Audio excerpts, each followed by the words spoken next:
بسم الله الرحمن الرحیم. الحمد لله و الصلاة و السلام علی رسول الله. اما بعد، حمد و ثنا مخصوصی پروردگار عالمیان است. او را سپاس ستایش میگوییم، از او کمک و یاری میخواهیم و از او سبحانه و تعالی طلب آمرزش میطلبیم و به سوی او سبحانه و تعالی توبه میکنیم از بدیهای نفسهایمان و کارهای ناشایسته امان. به درستی که هر کسی را که الله سبحانه و تعالی هدایت کند، کسی او را گمراه کرده نمیتواند، و هر کی گمراهی را اختیار نماید، کسی او را هدایت هم کرده نمیتواند. و گواهی میدهم که هیچ معبودی به جز الله نیست، تنهاست، بدون شریک. و گواهی میدهم که محمد صلی الله علیه و سلم بنده و رسول اوست صلی الله علیه و سلم. پروردگارا، ما هیچ دانشی نداریم جز آن که تو بر ما آموخته ای.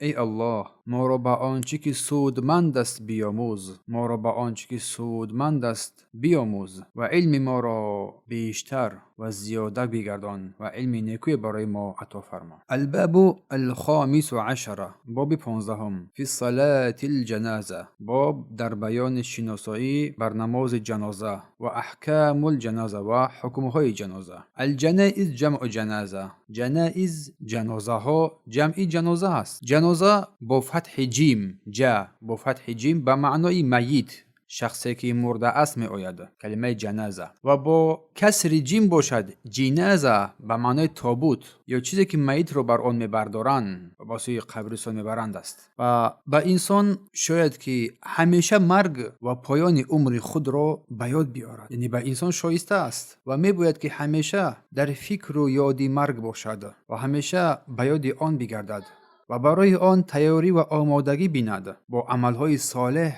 انجام عملهای نیک، ذخیره برای آخرت خود، با توبه و استغفار از گناهان کرده اش و خود را رهایی بخشیدن از حقهای مردم. و سنت است که عیادت بیمار، هنگامی کسی بیمار می شود، بر عیادت او رفتن به دیدار بیمار و یادرس کردن او به توبه و وصیت نمودن. اگر نشانه های مرگ در او ظاهر شوند، سنت است که به او کلمه لا اله الا الله را آهسته آهسته تلقین کرد و رویش به سمت قبله گردانیده شود. وقتی که انسان میمیرد، سنت است که چشمان وی پوشانیده شود و از برای گرانیدن او شتاب کرد، از برای دفن نمودن او. الله سبحانه و تعالی عاقبت ما را نیکو بگرداند. المسألة الاولى، مسئله اول، حکم غسل میت و طرز اجرای آن. این مسئله اول است. پس حکم غسل میت، غسل میت کسی که مرده است واجب است، زیرا پیامبر الله صلی الله علیه و سلم امر کردند، مانند احادیثی که درباره شخصی محرم که در احرام بود، در حج بود آمده است که شطور او را کشته بود، جقیده او را کشته بود. رسول الله فرمودند اغسلوه بماء و سدر، بماء و سدر، او را با آب و برگ سیدر بشویید. سیدر خوشبویی هست. این حدیث بخاری تحت رقم 1266 و مسلم تحت رقم 1206 روایت کردند. و درباره دخترش زینب رضی الله عنها فرمودند اغسلنها 3 او 5 او 7، او را 3 بار یا 5 بار یا 7 بار گفتن بشویید. روایت بخاری تحت رقم 1259 و مسلم تحت رقم 939. پس غسل نمودن میت مرده با اتفاق علماها فرض کفایی است، یعنی اگر گروه میت رو بشویند، از سر دیگر کسا ساقط میگردد، دیگر کسا خلاصی مییابند از گناه. دوم، کیفیت الغسل، دوم ترتیب غسل. بدون برادر و خواهر گرامی، شخصی که میت رو میشوید، میت رو شستشو میکند، باید یک انسانی با انصاف باشد، انسانی باوریناک باشد و احکام غسل رو هم بفهمد و بداند. اگر میت پیش از مرگ کسی رو وصیت کرده باشد، پس همان وصیت کرده شده اولا هست که میت رو بشوید. بعد از دو نزدیکان مثل پدر، بابا، فرزند، اگر احکام شستن میت رو بدانند، اینها به عهده میگیرند شستن میت را. اگر ندانند، احکام غسل را نفهمند، دیگرانی را که این احکام را خوب درک می‌نمایند بگذارند تا دیگران بشویند. و بدانید که مرد را باید مردان بشویند و زن را زنان، و شوهر میتواند همسرش را بشوید و همسرش میتواند شوهرش را نیز بشوید. و کودکانی که 7 ساله هستند، به سن 7 رسیده‌اند، چی پسر و چی دختر، میتوانند مردانی که زنان آنها را بشویند، پدر یا که مادر. و برای شخص مسلمان روا نیست که کافر را بشوید یا جنازه لباسهایش را بردارد یا او را کفن کند یا نماز او را بخوانند، حتی اگر پدر و مادر هم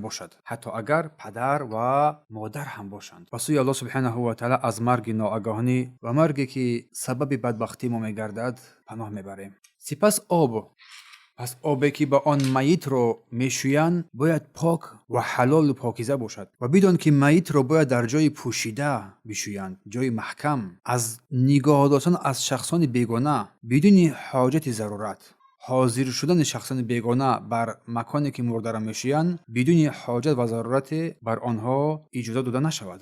سپس میفرماید و صفت الغسل، صفت غسل، طرز غسل میت را بر بالای تخت میگذارند و عورت میت را میپوشانند. سپس لباسهایش را میکشند و او را از چشم مردم پنهان نگاه میدارند و سپس سرش را کمی بلند میکنند و هنگامی که سرش را کمی سنی بالا میبردارند بلند میکنند، بطن میت را، شکم میت را با دستان خود کمی تکان میدهند، میجوخند تا آن چیزی که باقی مانده است بیرون برآید، تازه شود و با آن پارچه متاعی که در دست دارد پس با آب آن دو مخرج را پاکیزه میکنند و سپس نیت غسل میت را کرده بسم الله میگویند و به مثل طهارت گرفتن میت را وضو میدهند. اما به جای آب که در دهان آب قرار بدهند و بینی وی فقط در دستان خود آب را تر کرده بر بینی وی دهان وی میشکند، میمالند، مست میکشند.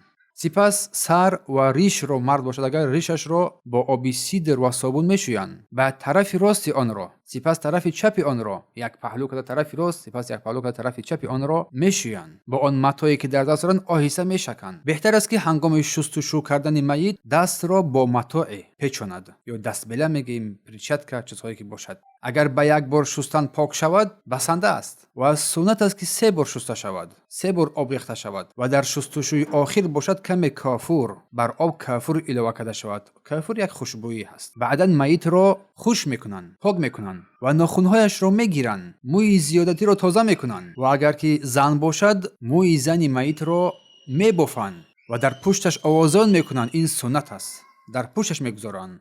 اما اگر غسل دادن میت ناممکن باشد، مثلا آب نیست یا جسد سوخته است، با خاک تیمم می‌دارند آن را و بهتر است که کسی که میت را میشوید خود غسل نماید. المسئله الثانیه، مسئله دوم، من یتولی الغسل، کی باید غسل میت را به عهده بگیرد؟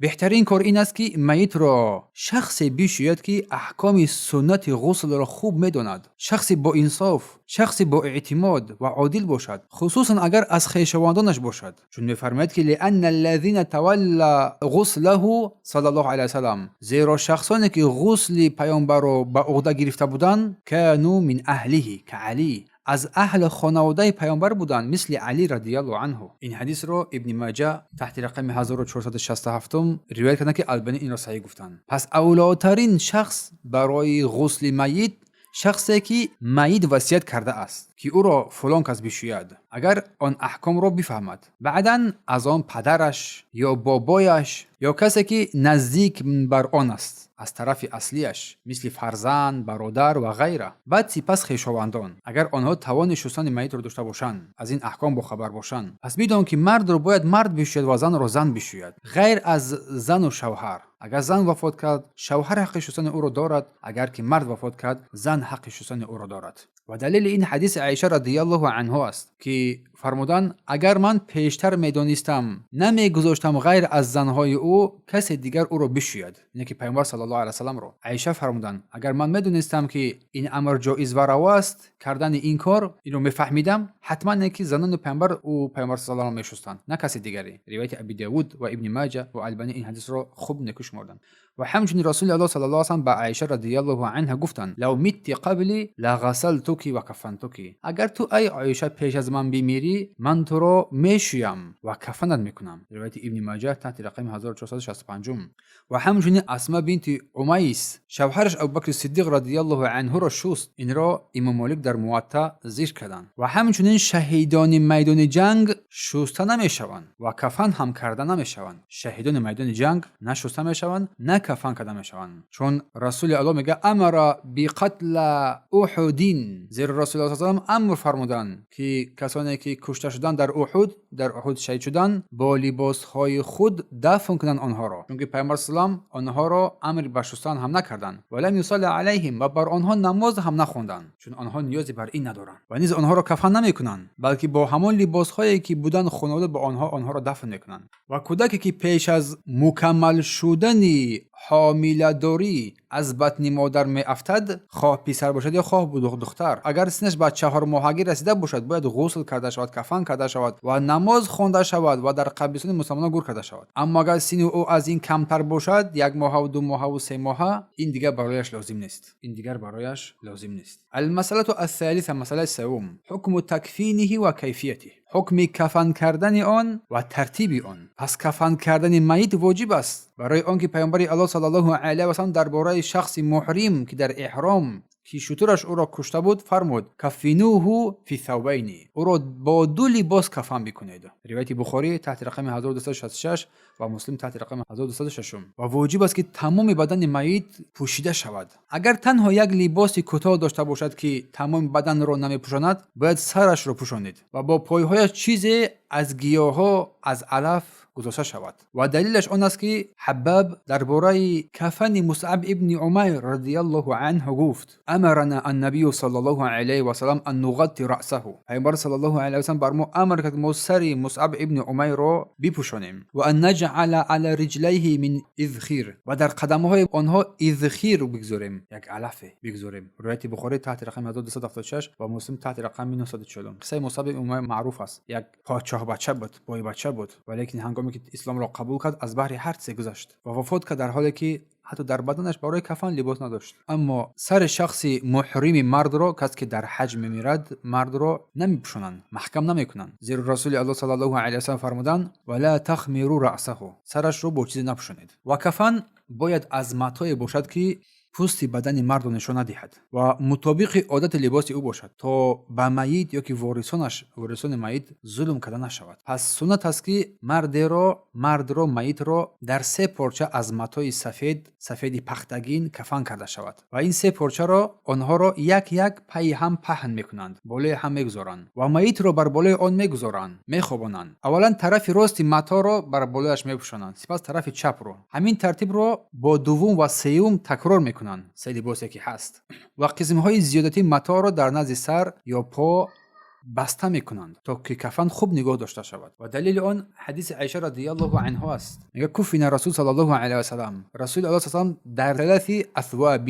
البید، رسول الله صلی الله علیه و سلم در 3 متاع سفید تازه و جدید، یک نوع یمنی کفن کرده شد که در آنها میگن نه کرته بود نه امامه بود و او را بر آن پیچاندند. روایت بخاری تحت رقم 1264 و مسلم تحت رقم 941 و در روایت احمد آمده. و همچنین رسول الله صلی الله علیه و سلم فرمودند که البسوا من ثيابكم البياض، از لباسهای خود لباسهای سفید رو بپوشید، فانها من خیر ثيابكم، بدرست که لباس سفید از بهترین لباس شماست. و کفنوا فیها موتاکم، و مردگان خود را با این لباس سفید هم کفن بکنید. روایت ابی داود و ترمذی و ابن ماجه و ترمذی گفتند که حدیث حسن، حدیث نیکو است و البانی این حدیث را صحیح گفتند. اما زن باشد در 5 پارچه از متاع پختگین کفن کرده می شود که قسمت اول ازار نام دارد، لفافه و خمار، رویمال و کرته و 2 لفافه دیگر. همچنین پسر بچه باشد اگر خرد در 1 متاع ولی 3 متاع اگر استفاده کرده شود اشکالی ندارد. دختر خودسار 2 کرته و 2 لفافه کفن کرده می شود. 2 کرته و 2 لفافه کفن کرده می شود. اینها را مرده‌شویان میدونن، زنها بیشتر این را خوبتر میفهمند.